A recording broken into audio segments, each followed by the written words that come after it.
This right here is HP's latest Pavilion Plus 14 laptop and is classified as a upper mid-range laptop. To me, it's wild that in 2024 we have like an entire society and hierarchy system of laptops. Like there's budget, mid-range, upper mid-range, premium, upper premium, flagship. It's just wild. Anyway, the latest iteration of the Pavilion Plus 14 is rocking Intel's Core 5 Ultra processor, 16GB of LPDDR5X memory. We also have a nice large 1TB SSD. Additionally, we do have Intel's latest generation of integrated ARC graphics combined with Wi-Fi 6E and Bluetooth 5.3 standards. And finally, this is a 14-inch laptop. Now, the Pavilion Plus directly competes with the likes of the Inspiron Plus and the IdeaPad Pro, both of which we reviewed on the channel not too long ago. So let's see if this laptop can hold its ground and what you can expect.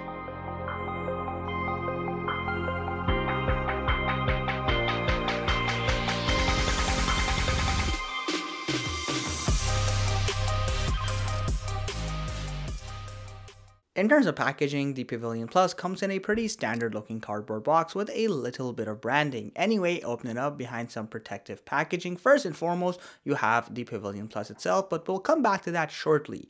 Now, you also have the inclusion of a 100-watt charging adapter, which is quite interesting, mind you. Also, a fully braided Type-C cable. Then you have the wall-mounted charging cable piece, and then finally some basic documentation. The Pavilion Plus is a solid looking laptop. I mean, design wise, it looks very similar to the base Pavilion series. It has those same rounded edges and the dimensions are generally the same. It's symmetrical as well in look. However, it feels a lot closer to a higher end Envy series thanks to a nearly full metallic exterior, which really gives it a nice premium feel. Now, you also have HP's iconic silver color that they use with a lot of their higher end laptops, which is nice to see. And then, of course, the laptop has a weight of just 3.2 pounds, which is quite reasonable for a 14-inch form factor productivity type laptop. Now, starting with the top side, like I mentioned, it's a metallic exterior. It's smooth to the touch, no unnecessary textures. It's pretty plain and simple. And then, of course, you have HP's mirror-like branding over here, which is quite nice, might I add. I have to say the port standards on this machine are also fantastic. So on one side, we have a USB-A super speed port, we have a HDMI 2.1 port, we have two Type-C ports, one of which supports Thunderbolt 4, and the second one has power delivery as well as DisplayPort 2.1 functionality, which is amazing.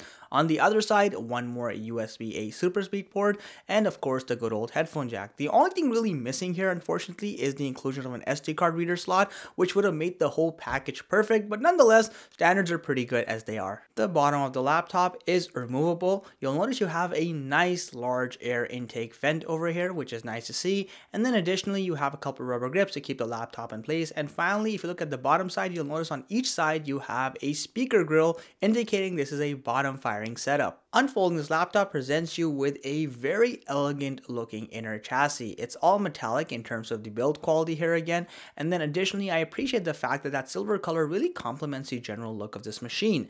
Now at the center you have a nice large trackpad. Look at all that served real estate space. The only real downside here is that it is ultimately still a plastic surface finish, which means inevitably you are going to have a little bit of flex, but it seems to be mostly under control. Generally speaking, it's a tactile trackpad and not bad to use. HP has been steadily increasing their keyboard quality with a lot of their laptops over the years, but this right here is the perfect iteration. You've got nice large keycaps. I love the gray tone look over here. The font is large and easy to read. Additionally, the keycaps are very sturdy in their general quality. I also appreciate the fact the keyboard is fully backlit with multiple brightness settings. Since this is a 14-inch keyboard, you're not going to get a 10 keypad over here. However, you'll be happy to know the actual quality of the typing experience is fantastic. You have a ton of key travel per keycap. Every keystroke feels tactile, and the result is a very high quality and ultimately premium feeling typing experience. Unfortunately, the same cannot be said about the hinge quality, so HP has opted to use a single tier hinge mechanism which exerts a ton of force on the body. My concern here is that if you're not gentle with the hinge over the years, you may be prone to damage from wear and tear.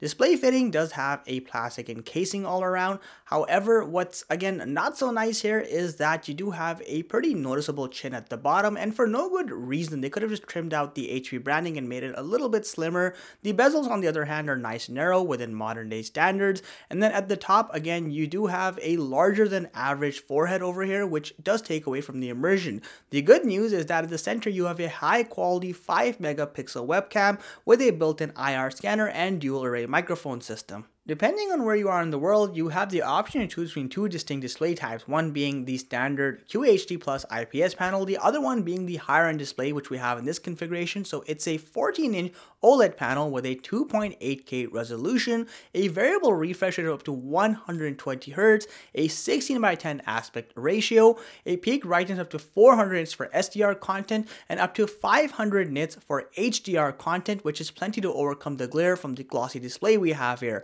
Color rating is just as impressive with a 100% DCI-P3 color gamut coverage. Colors look sharp, vivid, and will be great for most general creative purposes. Today's video is in partnership with Benks. The all-in-one infinity charging station is perfect if you want to be able to charge your smartphone, smartwatch, and headphones at the exact same time. Additionally, thanks to a fully adjustable magnetic mount, you can actually adjust the angle of your phone charger to get the optimal viewing angle. You also have a nice, convenient LED indicator letting you know when all your accessories are charging, and the whole thing is powered by a single Type-C connection. I also love the fact that it's got a clean, minimalist design available in white or black, which looks great across your bedside stand or on a professional work desk. If you want to learn more about the Infinity Charger Stand, I will leave links in the video description below. In terms of performance, a quick recap of the specs we have on board. So we've got Intel's Core 5 Ultra Meteor Lake chip. We've also got 16 GB of LPDDR5X memory,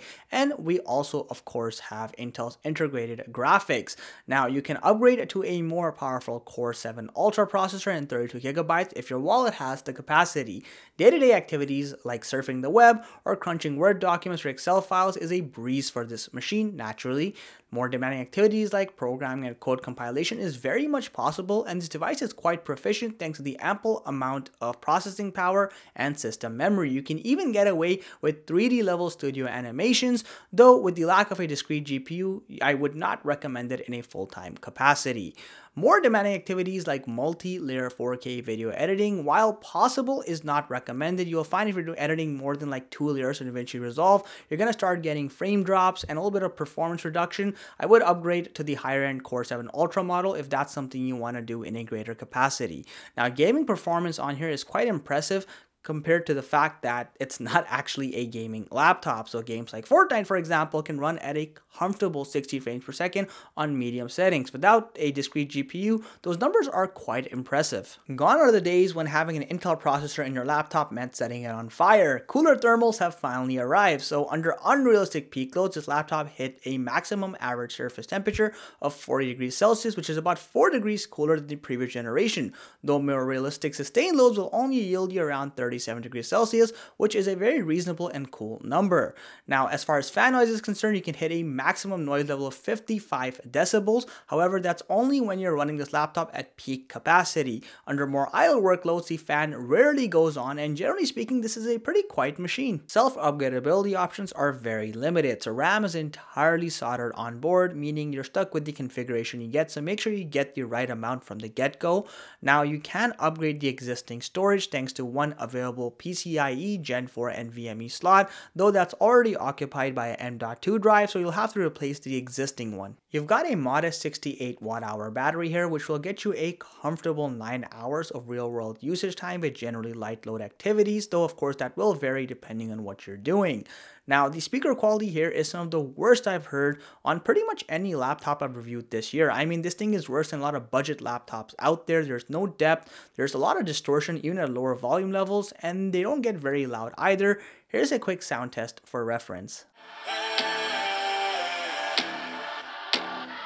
Yo, stand up, we gon' make some moves tonight. Yeah, stand up, got something to prove tonight. So stand up, we ain't gonna plan tonight. We gonna take action on our dreams and fight, alright. We ain't gonna stall, never stop. We gon' make it all to the top. With a price tag just shy of $1,000 US for the configuration we have here, it's no secret that this laptop is treading very close to premium territory. However, HP brings a lot to the table here. You've got a sturdy build over here with a lot of premium materials to give you a nice feel for the machine. Additionally, thanks to a fantastic display, everything looks flush and vivid. You've also got great input devices thanks to a great keyboard and decent trackpad. IO port standards are some of the best you'll find in class, and I absolutely love the fact that performance and thermals are generally speaking getting better year over year. Now, the laptop isn't perfect. Battery life and speakers could be a little bit better. In fact, the speakers could definitely be better, but despite these compromises, I think the Pavilion Plus is probably one of the best laptops you can get right now. It brings a lot of value and almost makes the slightly more expensive Envy entirely useless because you're getting similar configurations for a ultimately lower price. Let me know what you think of the new Pavilion Plus 14. If you are going to be getting this laptop, I'd love to hear your thoughts on it. I will leave links to the product in the video description below, and as always, if you enjoyed the content, make sure you hit that like button and consider subscribing to our channel. It genuinely helps us grow. Catch you in the next one.